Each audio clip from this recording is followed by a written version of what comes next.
Hello and welcome back to In the Kitchen with Mama. Today we're filming on location, actually in Lewis, Delaware.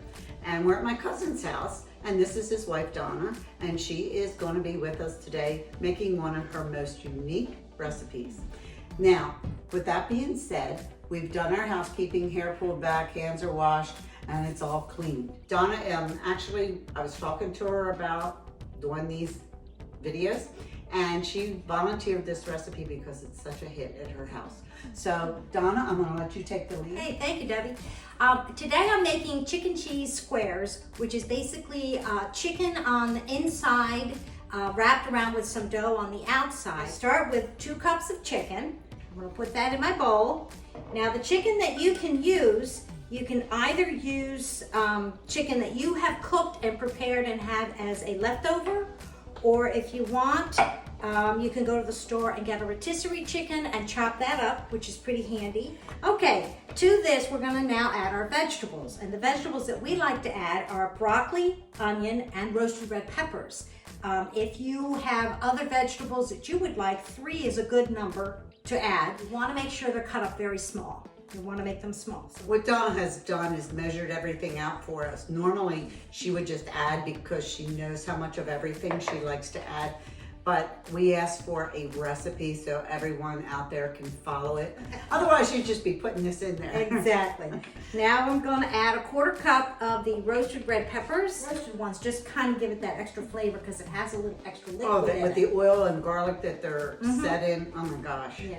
And then I have an onion. I use the Spanish onion or the Vidalia onion when it's in season. But you use whatever onion that you would like. Again, needs to cut up small. And that's the good part about these videos. They can see what you're doing. And they can make maybe less onion, more pepper, but making sure that it's cut small is important. Okay, and this is what it looks like. It's a beautiful mixture. It is, it's very pretty. Yeah. So what we're going to do is add a little salt and a little pepper to this. Definitely want to make sure you add the salt, which really helps with the cooking process. I know, one time I forgot it in one of my recipes and it was like a big flop.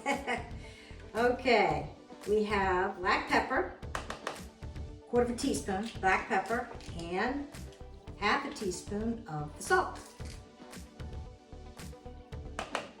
There we go.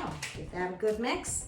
The next thing we're going to add is the cheese. Now, we're going to use the ricotta cheese, and one of the features of the ricotta cheese is you have to add egg to it because that will help the cheese to solidify while it's in its little dough pocket.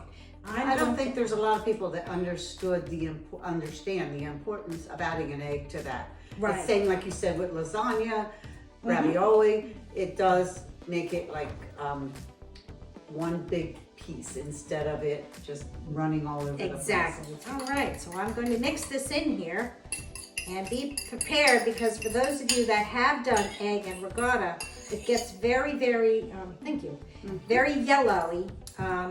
Usually ricotta stays nice and white when you mix in the egg. It's kind of yellow because there's not much ricotta in proportion to the egg. I wanted to mention how you broke the egg in the dish first. Yeah. Because what you learn through trial and error is sometimes you crack an egg in a dish or right into the recipe and then you say, oh my gosh, there's shells in there, and trying to dig them out is not good. So always crack your eggs in a separate bowl. Have that nice and mixed up. Okay. And I'm going to now mix this cheese into the chicken mix. There's a lot of moisture in this, but that's good because when it cooks, the ricotta solidifies up around the vegetables and the chicken. Whenever you're working with a recipe that includes dough, you definitely want to put it in a warm oven because that's the way it starts cooking right away. Don't ever start with a cold oven on that. And that's why pizza ovens are always so hot. Ah, yes. It's the best thing for it. Now what I do in working with dough is I use gloves. Some people like to use their hands, but I'm more comfortable with gloves. Okay. All right. So we're going to use a little tiny bit of flour just to make sure that this surface is kind of dry, but not too dry. Okay, we'll put that over there. Okay. And now for the dough, the fun dough part. There you go. Oh, this is nice and puffed up. And it's nice to stretch it out kind of preliminary before into a rectangular place. Yes, we're going to roll this out to a rectangular shape so that we can make 6 of the pockets for the chicken, because we're going to make 6.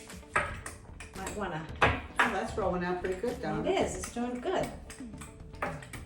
Okay, I think we have our dough ready. Oh, that looks good. Yep. You want to roll it out to a rectangular shape so that you can make your 6 portions. So I take my knife. And I back up out of her way while Okay. she's doing that. Cut down in the middle. And then I'm going to do a third and a third. Now I have our little portions. I'm going to bring my chicken back in now. We had talked about what to do with leftover chicken. Yes. Do you have an idea? I do. When I made this, I guess I added a little bit too much chicken or broccoli or something, and I had some left over. And so I actually put it in a small Corningware dish, and when I put them in the oven, when I put these little pockets in the oven, I put that in the oven too. And then when we took them out, we just opened that little volcano a little bit, and we put a little bit more in there. And it was so good. I mean, it was twice as much good stuff inside that. Okay. So that's just something, don't let anything go to waste. You can use it. I put a little more than a half a cup on each one, and kind of use as much as I can, because you don't want to overfill too bad, because you have to close them up. The next thing is we put a little mozzarella hat. Now we have flat mozzarella here, so what I'm going to do is I'm going to cut them in half. Oops, I should probably use my knife. And lay one on top of each one. And see, that's why making these videos again is so helpful. I'm the one that picked up the cheese for her today, and it cost her mozzarella cheese, so I went to the store, I got mozzarella cheese. And I could have got the round one. I didn't even think about it. I just saw the mozzarella and pulled that off the shelf. But now I know next time I'm going to get the round too. Round ones. The round ones work real good. Yeah. But this is just as delicious, I'm sure. Let's see how things are. Yeah, That's why these it's a videos good are thing to great. watch. Now I'm going to put them together, and I'm going to pick up the corners, and then I'm going to spin them around, twist them around a little bit, and pat it down. So this is the fun part. Pick up the corners. This is the unique part. This The is unique. why I think this is so different and such a good recipe. Okay, so I have all 4 corners up. Pick it up and spin it around a little bit, and then kind of pat it down. And then the other thing you need to do is pinch any open areas. Okay, that is the one thing on reheating these. If you do have leftovers, it's not the kind of thing you want to microwave, because it's not going to work because of the dough. You always have to heat it through In the toaster oven. oven or in a regular oven. So if you want to have it for lunch, you can't microwave. You just have to cook them. It's not. It really isn't a hot pocket, is it? No. I'm going No. to bring this over to you because I know you're going to be using this. I use specifically a stone that I have had. I've used it many times. But you can use a cookie sheet, and then if you want to put parchment paper on the cookie sheet, that makes it real handy, because one of the things that we're going to do now, which is the next thing, is put our topping on. The topping is made up of the croutons mixed up with a bit of the butter. Now the croutons have been crunched down, so they're very small. I have melted butter here. Let me get my 1/2 cup guy. Of course, the crouton flavoring is whichever kind you like. Plain I know. or herbs. Well, and it adds such flavor to the square because my husband and I love garlic. So I always buy garlic Oh, okay. croutons. And so we added it to the top with the butter, and it just gave it that little zesty taste. I guess we talked before about how you can change a recipe, but we both decided that the best thing to do is always start with the original recipe Yes. and then make your changes as you go along. Right, because you're going to change it to the way you would like it to taste. But you always want to taste how it was done on an original, Correct. because the person who put that recipe together wants you to taste it the way they enjoy it the way they enjoy it. Yes. And sometimes you don't have to change everything.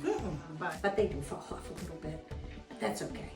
It just adds. And that's why you do it here and not onto this stone Yes. or anything. Yeah, because you don't want all those little crumbs cooking. All right, next step. Let's get it in the oven. The oven is preheated, ready to go. It's ready to roll. In the oven. She's got them all on her stone, ready to Okay, go. here we Now, are you go. going to put them on the top shelf or the middle shelf? Right in the middle. Right in the middle is okay. perfect. Okay, Donna, the timer's gone off. It's time to take them out. All Let's see right. what they look like. Okay, here we go. Nice and hot and warm.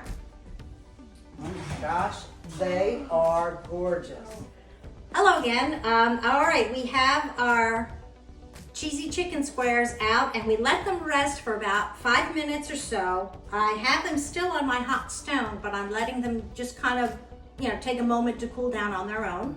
Now we're going to move them off onto this plate. Looks so good. Yeah. And this is one nice thing about using a stone, if you have the opportunity, is they don't burn on the bottom. I can't really show you. It's hard to show the bottom, but the bottoms don't burn, which is real nice. Because that's the purpose of the stone, is to not have it overcook on the bottom part. Doesn't that look great? Oh gosh, that looks good. Which one do you want to open? I don't Anyone? care. How about this one okay. here? Let's All try right. it. I have a knife right here. I'll let you cut it. This is your deal. Oh, thank you. I'm gonna use this. It is hot, so you have to be careful. Right down the middle. Look at that stringy mozzarella cheese.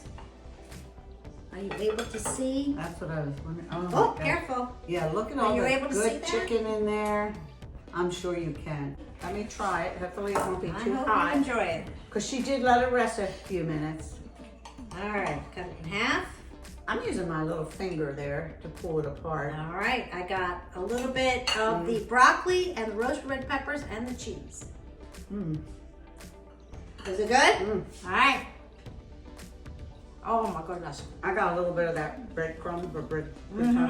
Well, if you have leftovers, because it's only my husband and I, we had leftovers. So what I did was I refrigerated them. The next day I pulled them out and I wrapped each little pocket in aluminum foil, put it on a baking tray, put it in the oven, about 350, 375, 25, 30 minutes. If you still have some left over, pop them in your freezer and take them out and just cook them slow in your oven the same way. Wrap them in foil. Thank you, Donna. You are I so want to take welcome. another bite, but I have to talk. So I just want to thank everybody for joining us today. It has been a real treat down here, Donna, Thank for you you. to ask us I down had a lot and of film fun. on location. It's been great. Remember, if you have any questions, email me at inthekitchenwithmama@yahoo.com. Check us out, as you know, on YouTube, because that's where you are right now. Subscribe, follow, view, share. Thank you, and we'll see you next month on In the Kitchen with Mama.